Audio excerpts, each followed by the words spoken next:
Hello, hello, bienvenue sur cette nouvelle vidéo. Je suis Maïka, vous êtes sur la chaîne Guéris ton appétit, guéris ta vie. Alors, aujourd'hui, je voulais vous parler en fait du fait de manger de manière émotionnelle, du fait de manger peut-être suite à des événements difficiles, des traumatismes de notre vie et ce que ça engendre en fait sur les compulsions alimentaires, sur notre comportement avec la nourriture. Alors déjà, il y a une évidence, c'est que lorsqu'on mange quand on n'a pas faim, qu'on n'écoute pas les besoins de notre corps, c'est que forcément on remplit un besoin qui est différent que celui de simplement physiologique et de se nourrir. On essaie de remplir un autre besoin qui soit émotionnel, psychologique ou autre. Et il se peut en fait qu'on ait créé cette réponse à un besoin ou voilà, un besoin émotionnel ou autre qu'on n'arrivait pas à combler de manière différente suite justement à des événements, à des traumatismes, peu importe, des choses émotionnelles qui nous pèsent. Maintenant, il y a une chose à laquelle il faut faire extrêmement attention, que j'ai fait moi pendant très très longtemps. Sachez une chose, c'est que la vie, elle a son lot de difficultés pour tout le monde, vraiment, sans exception. Hein. Quand on devient, plus on grandit, plus on s'en rend compte. Après, d'une manière ou d'une autre, on ne peut pas comparer ou se dire qu'une personne a une vie plus difficile ou plus facile qu'une autre.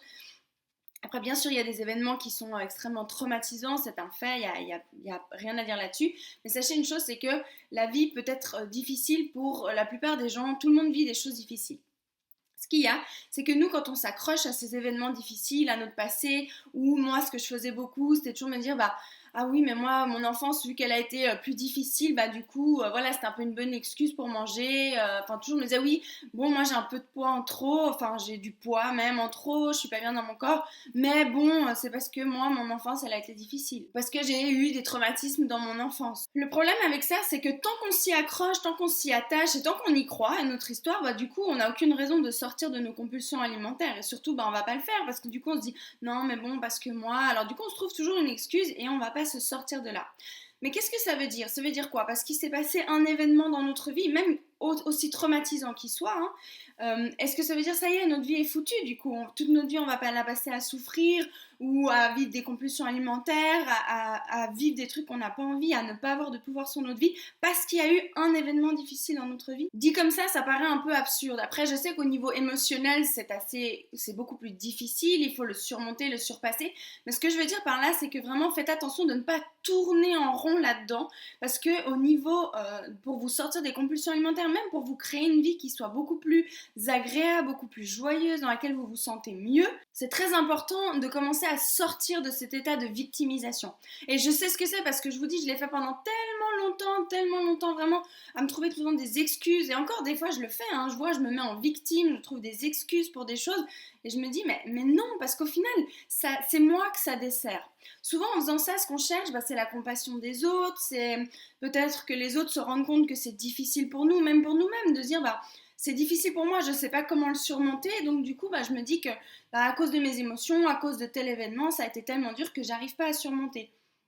Mais c'est pas vrai. En fait, c'est ça qui est difficile, c'est que c'est pas vrai. Et surtout, ce qu'il faut se rendre compte, c'est que c'est à nous que ça dessert. D'autant plus, je sais pas quel genre de personne vous avez envie de devenir, mais moi, j'ai envie d'être quelqu'un avec qui, quand on est avec moi, on rigole, c'est agréable. Je suis pas tout le temps en train de vous raconter des trucs de qui s'est passé il y a 20 ans, de parler de trucs tristes ou autre. Non, moi, j'ai envie d'être joyeuse, de raconter des projets, de raconter des rêves, d'être vraiment de quelqu'un de positif, vraiment d'être joyeuse, d'aimer la vie, peu importe ce qui s'y passe, au mieux. Après, bien sûr, c'est difficile pour tout le monde, il y a des événements qui font que c'est plus difficile que d'autres, mais aujourd'hui, ce que je fais, c'est que quand je vois qu'il y a encore des choses émotionnelles qui restent un peu coincées par rapport à mon passé, je travaille dessus parce que j'ai appris ça, parce que j'ai eu les outils pour, et puis je m'en libère. Mais d'ailleurs, c'est ce que je vous donne de plus en plus, pour vous libérer des compulsions alimentaires. Vous verrez que de plus en plus, je vais vous donner les outils aussi pour que vous puissiez vous libérer votre passé. Mais aidez-vous aussi, je sais pas, à aller voir un thérapeute. Moi, les énergies, le Reiki m'ont beaucoup aidé. Aller voir, je sais pas, la kinésiologie, n'importe quoi, quelque chose qui vous convienne, même la psychologie, je sais pas, ce qui vous convient. Mais dites-vous, ok, je prends la décision ok, je suis bloquée avec mes émotions, je m'en rends compte, mais j'ai envie que ça change. Mais surtout, ce qu'il faut, c'est d'arrêter de tourner en rond dans ces mêmes trucs, parce que sinon, c'est à vous que ça fait du mal, c'est vous que ça dessert.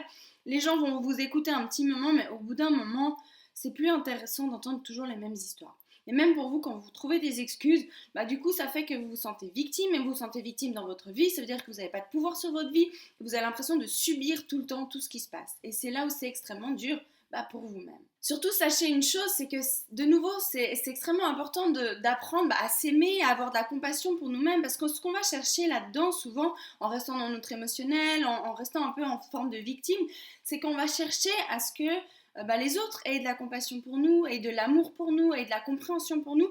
Mais en fait, ce qu'on cherche réellement, c'est à avoir toute cette sympathie de nous-mêmes pour nous-mêmes finalement. Parce que si on s'écoutait nous-mêmes, qu'on se donnait la main, qu'on s'accompagnait nous-mêmes, qu'on avait de la compassion pour ce qu'on ressent, qu'on prenait le temps d'aller ressentir tout ça, on n'aurait pas besoin justement de tourner en boucle dans ce truc de victime pour que les autres nous reconnaissent en tant qu'eux ou prennent soin de nous.